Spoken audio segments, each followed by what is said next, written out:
Hello, welcome back to Salty Sunshine. I'm your host, Lisa. I'm ready to talk some shiz naive. I'm quoting Little Scrappy from Love and Hip Hop Atlanta in case you don't know the reference. He says shiz naive a lot.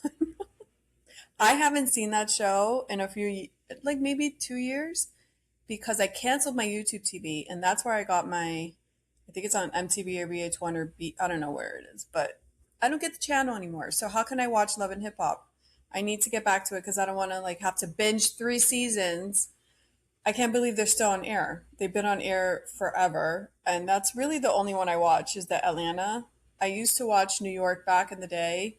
I don't even think they do that one anymore. And the Miami is a total disaster shit show. I have no interest in that. So Atlanta is the only one I watch. And Little Scrappy's the same. He hasn't changed. The guy's the same. He's just a cheater at heart. He's full of shit, but he's so lovable. And that's why he's like a nice guy at the same time, but he's a terrible partner in relationships and he's completely a liar. But anyways, how y'all doing? The leak heard around the world. Oh my gosh, Summer House Reunion had audio leak and Bravo really went to town. I reposted it on my Instagram and they've deleted it because they were really cracking down on whoever posted it. Now, here's my question. They now know that it's someone from production recorded it and leaked it. My question is, if somebody recorded it and leaked it, that's not copyright infringement, is it? Because it's from their own phone and they recorded it themselves. They didn't grab it from somewhere else. So how can that be copyright for other people to share it? I don't know, but they went crazy. Kyle, Amanda, Sierra, Amanda's friend Mia, which I love, but I think she was out of line when she told Amanda, now you're his side chick. It's so stupid. She's obviously not his side chick. I don't like when people can be rational. Amanda, you're a terrible friend. That's rational. She was a terrible friend to Sierra. Yes. She has a right to date West. Yes. Two things could be true. And people are just acting. The same thing happened with Scandal. Everybody was clutching their pearls, acting like they're not a bunch of animals getting obliterated, wasted, fucking everybody's partner. Can we stop? Can we please stop? Like, everybody is such good character on these shows. Did they do a bad thing to their friends? Yes. Wes betrayed Kyle. Amanda betrayed Sierra. Only because of the girl code, boy code thing. That's, you don't mess with your friend's ex-wife. You don't mess with your friend's a guy that she likes. Yes. They're two single people and you don't own people. We're not slaves and they have a right to date. They chose their partner over your friendship. That's what they did. And it's a shitty friendship thing to do. But that's all it is. Stop acting like you guys. I mean, do we need to talk about Lindsay and Austin? Hello. Do we need to talk about how Sierra treated Lexi with Jesse? I mean, they all do it on some sort of level. So please stop acting like you could never and you're so, oh my God. It drives me crazy how people forget their past so quickly. And you know what they say? You're as good as your choices. Like, a lot of people, I'm not a cheater, and I think cheaters are disgusting because essentially a cheater is a walking lie. They just lie to everybody all day, every day. And I hate that kind of person. I believe in doing things, cut this off. If you want to pursue that, cut it off, pursue it, whatever. I don't like the messiness. But at the same time, everybody is doing this in a certain level. I wouldn't do it, but the people that are criticizing them do it all the time. And Sierra has a reputation of being delusional. I'm sorry, the girl's delusional. When it comes to her love life, her having a conversation with West about being friends after 3 freaking years. It's been 3 years, people. It's been 3 years. I don't know how many times I have to say that. This girl hooked up with him 3 years ago. They had a few months off camera. And she cannot get over it. I mean, that is a Sierra problem. They're free to date whoever the F they want to date. And her having a conversation with him in Summer House about friendship, but he should be able to hold hands and kiss someone else in the house. What are you talking about? He doesn't have to listen to you. You're not his boss. Oh my gosh. He can kiss, F, hold hands, flirt. He can do whatever the hell he wants. And the sad truth is, if this show wasn't with them on it, they probably would have never spoken again. Wes and Sierra didn't speak off camera. When the show resumed and they're forced in the same house, now they're speaking. He wouldn't have ever reached out to her. Wes was never into Sierra. And that has nothing to do with Sierra. Sierra's beauty, her likableness, it has nothing to do with that. When you're not into someone, you're just not into someone. And that's all that is. So it's just, the whole thing is interesting. I wish they would just come at it more about, you lied to our faces, which they did, and they admit, and you're a terrible friend because you don't do that to a friend. That's it. The fact that you're together now, no one has a say in that. They're allowed to be together, and especially Sierra has no say. And the fact that they want to date each other. Lindsay and Austin and Sierra Gate. Do you guys remember? She kissed Austin once, and now she's making out Lindsay to be the terrible person because Lindsay's making out with him. It's just like Sierra makes all these rules for other people. We don't have to abide by them. You're not in a relationship, so you don't have a say. It's just, no one talks about it, and it drives me crazy. And people just want to be Team Sierra. I don't know why, because this is not about teams. I don't dislike Sierra. I like Sierra. It's just, this is a rational thought process. And it's a pattern that we see with Sierra through and through, time and time again. Now, the leaked audio, obviously, they're coming in hot. It's going to be super contentious. And those kind of reunions make me a little queasy because it's going to be super like intense and oh my God. But it's coming. They said that Sierra's joining Dancing with the Stars next season. That will be good. She also did a commercial with Ariana Madix. She's starting her revenge tour, but it's just silly to me because it's not, there's nothing there other than Amanda choosing not to be your friend. I mean, that's really all that happened. Wes was literally on the audio leaked. They were talking about, Amanda was saying that she didn't admit it at first because when you start to like somebody, no one's going to say, listen, I'm starting to have feelings for Wes. What do you think about me going after him? She's not going to say that or giving him a chance because Sierra's going to flip out. A, B, she doesn't know if, when you think you like someone, you don't actually know if you like someone or they like you back or if there's chemistry or blah, blah, blah, blah, blah. You have to actually get together to see if it's even worth destroying that friendship or blah, blah, blah. You can't just, you don't know things beforehand. I can think I like somebody, and before we go out and touch and have a kiss and all that, we don't know if there's anything worth fighting for there. So they're not going to tell anybody until they know there's something to tell.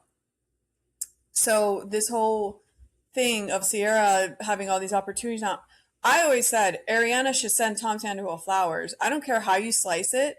Ariana and Tom Sandoval were going to break up regardless. They were on the road to breaking up. He didn't want to be with her anymore. So the fact that he did something so crazy that granted her the life to get off the show and have all these opportunities would have never happened. Ariana was not a star. All these people are not stars. They've been on reality shows for 100 years. And then this happened and all of a sudden her life turned around. And it's because of Tom. So she owes Tom a big thank you because it was either break up and have no life, no opportunities, or have him do something crazy and now your life is full of opportunities. So I like the second option. And the same thing with Sierra. Files, I listened to Bio Files, but I do have to say, it's crazy. You know, Nick thinks he's a therapist. He has great ideas. He's good at talking to people. I love the Ask Nick. Sometimes I don't agree. He's very biased in his opinions with a lot of stuff like Blake Lively and Taylor Frankie Paul. But yet, you know, he has some good ideas. But then sometimes, this last episode that he did last week, and they were talking about Sierra, Wes, and Amanda. A good 40 minutes, they were doing a deep dive dissertation on every step and all the behavior and what it means. And it's just, to me, I had to stop listening and fast forward. It was so crazy to me. This is not, you know, a serial killer that you're trying to go into the mind and see what happened when they were in a childhood. Wes is a fuck boy. West would mess with Sierra but had no interest in her. It's really that simple. There's nothing to be investigated and come up with all these therapist theories. I mean, the conversation was so crazy. It's not that deep. It's not that serious. He started to like Amanda. Amanda was getting a divorce. He took his shot. Period. That's all that happened. There's nothing to deep dive into. There's nothing. The way they were talking about the way he talked, the way everyone talking about Wes grabbing Amanda's hair when she went to sit on the lawn chair while he was sitting with his new date. He did the same thing with the other girl that sat there after him. He does that a lot. If you look at the scenes, he grabs people's hair and he rubs their shoulders. He does that with all the girls. It wasn't just Amanda. So to really focus on that and try to dissect it in a human behavior way was so crazy to me. There's some things that are not that serious, that they just are what you see, and there's no deep dive into the human mentality of it, in my opinion.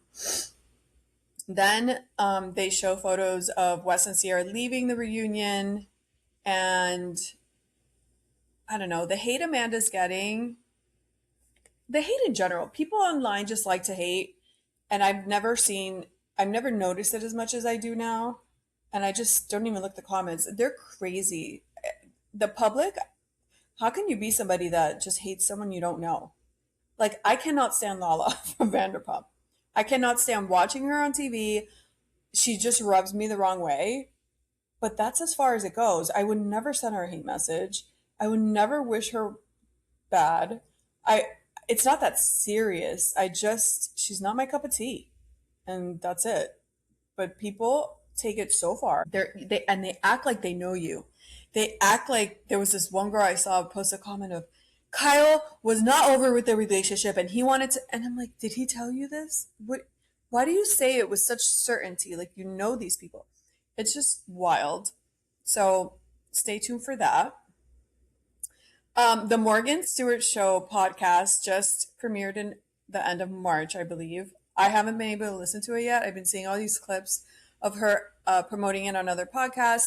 I personally love her. I'm glad she's back. I added it to my roster. I don't know if I'll have time to listen to it. My plate is runneth over. I have too much content. Plus, I read books. I just don't have the time. I actually have reality TV fatigue. All these shows coming out. Hulu just had the Get Real House event, and they were announcing all these new shows kicking off on Hulu, and literally I'm not going to watch half of them. I just have reality TV fatigue, just like I have documentary fatigue. They're making documentaries out of stuff that's already been circulated. They're throwing shit together that's just sloppy and half-assed and really a nothing burger. It's getting bad out here in the streets. This is quantity over quality. And for instance, they announced Khloe Kardashian has a new series called The Girls.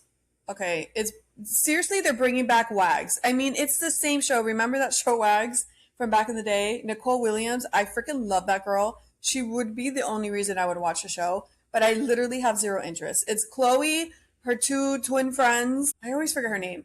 Her best friend and her sister, and then the girls from the Wags show. Those two silly girls that are cousins or something, and they look like walking plastic dolls. And then Nicole Williams, which I love and I follow her. She's married to the football player. I used to love watching her on Wags, and she was so obsessed with her boyfriend at the time because now he's her husband.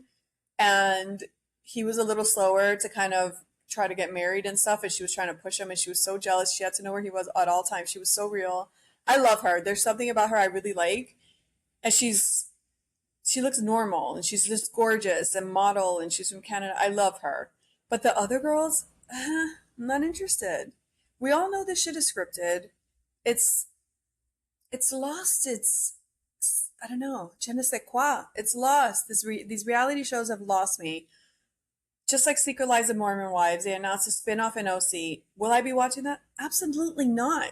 It looks so not genuine. Jen Affleck is going to join that cast. We have maybe two Mormons, and the rest are not Mormons. So why is it called Secret Lives of Mormon Wives? This is what I mean. they just throw shit together and see what sticks, and it's just a bunch of garbage. I'm personally not going to watch it. There's no mention of Macy and Michaela being on the show, although Macy's sister's going to be on the show. And then also there was another controversy. Who was the other girl? There was another girl that caused a lot of drama. That's on the show. Where are Macy and Michaela landing? I have no idea. There's rumors that Secret Lives of Mormon Wives is coming back. They're going to resume filming without Taylor. Taylor Frankie Paul has since deleted her socials, which is a great idea. I mean, she doesn't really have to delete it. Just stop posting for now and focus on yourself. She didn't have to delete it, but she did delete it. And she started to post a little bit after all this happened, and I think maybe the comments got to her because Taylor does seem like she's not there yet as far as saying I'm part of the problem. I feel she has her whole POV is Dakota did this to me. This is all about Dakota. I did nothing wrong. And it kind of shows in her posts. And I think that's where she misses the mark because the problem is if she doesn't admit she's part of the problem and she's half of the equation, she's not going to change. If you can't admit it, you can't change it. So I think she's having an issue with that. So the other Get Real announcement was Travis Barker's documentary. Do I want to watch that? I don't know. It looks like just another little reality show talking about the crash he had, his mental state, fine, whatever. I don't know. I'm not interested. House of Stassi? Definitely not. Definitely not. Not interested. Don't care about. I don't even watch Vanderpump Villa. There's something about it I'm not interested in. Celebrity competition series, The Mob. So this is going to be a celebrity competition, but with mob themed games. And I thought it was going to be the actual mob, like the Mob Wives. So that was interesting to me, and now it's not. I don't like competition shows. And then the last one is Sports Illustrated Swimsuit Runway Show. I think they're just going to film the week of Miami Swimsuit Week here, and that's going to be the show. Kind of a docu behind the scenes Sports Illustrated Runway Show for Swim Week. So that might be fun to watch. I don't know. The juiciest, that story of the head coach, the Patriots head coach. It's so crazy. Mike Rabel, he's married 21 years with two kids. And there's this journalist, NFL reporter, journalist. Her name is Diana. It's been 6 years. And so these photos surface of Diana Rossini and Mike, the head coach of the Patriots. She's married and he's married. They're both married with kids. And so these photos surfaced. So people started digging, and I think the photos they look like kind of cozy. And then people started digging around. And now they found photos from 2020. They were photographed canoodling and sitting close at the bar, arms on legs on legs. And apparently the juice is. So it looks like they've been having some sort of affair, whether it's emotional, whether it's on and off. But it's been over a span of 6 years at least that we know of, because the photo was from 2020. And that photo was 6 months before she got married to her now husband. So she has a son. She has two or three kids. And she named her son Mike after the coach. So everyone's like, oh no, they need a paternity test because she was seen with him 6 months before getting married. Then the kid was born 9 months later. So yeah, this is so juicy. And she resigned. She stepped down from her position, which is, I don't know why she did that. First, it hasn't been proven, nothing wrongdoing. Second, he didn't resign. Why did she resign? I hate when women do this. Women are so quick to, do the most, and guys just have no problem staying where they are. He basically said, I promised my family, this organization, and this team that I was going to give the best version of myself. So he's committed to seeking counseling starting this weekend. I think that's basically admitting guilt. I think he's saying, yeah, this happened. I mean, I think he also said he had to have hard conversations with his family and friends. So definitely something was there. And this is really juicy. I don't see enough people talking about this story. If that's his kid, wow, that would be crazy. And he just joined the Patriots, I think just now, a little while ago. Before that, he was a coach somewhere else. Anyways, so I'm following the story. This is the kind of shit that's super juicy that I'm into. It's crazy. I don't condone this behavior, obviously, but it is juicy as long as I'm not involved. What did I watch? I was perusing the TV and Margot's Got Money Troubles on Apple TV. That's based off a book. I didn't read that book, but I said, okay, Michelle Pfeiffer's in it, so let me watch. So I watched it, and it's still ongoing. It's once a week. It's okay. It's kind of 80s, 90s vibe, and she finds herself in a predicament and she needs money, and it's, you know, it's not the best thing I've ever seen. It's comfort show. It's a comfort show. It's fun to watch. It's kind of good. Then, since I'm on Apple already, I came across The Last Thing He Told Her season 2. Now, The Last Thing He Told Her season 1 with Jennifer Garner, also based off a book. I did read that book, The Last Thing He Told Her. Now, apparently, the first time I saw him is the sequel to The Last Thing He Told Her. He told me, and I didn't know there was a sequel. I hate when that happens. When I read a book and then I never know there's a part two. Why don't they reach out to the people that have read it somehow and let them know that there's a part two? How are we supposed to know there's a part two? Especially if the title's different. How do we get this organized? Because I feel like this is happening to me a lot. I read a book and I never follow up with a part two. Just like The Perfect Marriage I read years ago, and I found out recently that there's A Perfect Divorce, which is the sequel. So that's our current book club read for March, April, which we're about to review. And I got on it because I loved the first book. So what's up with that? And then they also, when they do these series, just like, what's that show? Oh, Tell Me Lies. No, not Tell Me Lies. Big Little Lies with Reese Witherspoon. I think it was based off of one book, but then the show was such a hit, they made up the rest and started season 2 and 3, and there was no books after that. So it's very confusing sometimes. But I saw The Last Thing He Told Me. I read the book. I didn't watch season 1 because I don't like sometimes to watch series that I already know what's going on because I find that annoying. But then I watched season 2 since it's not based off of what I already read.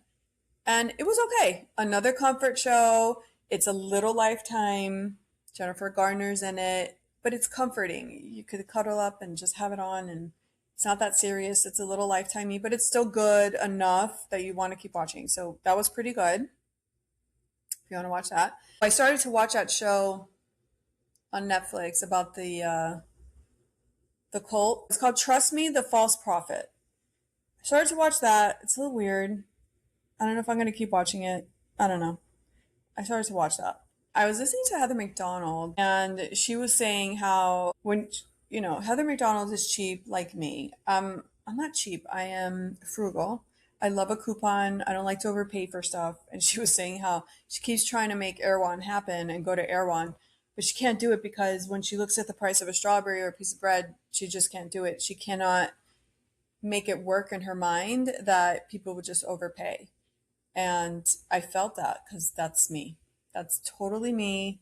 I don't want to overpay for anything, and I will forego the shopping experience to save money. It just bothers me to pay for the same product more money just for shits and giggles. Why are we doing that?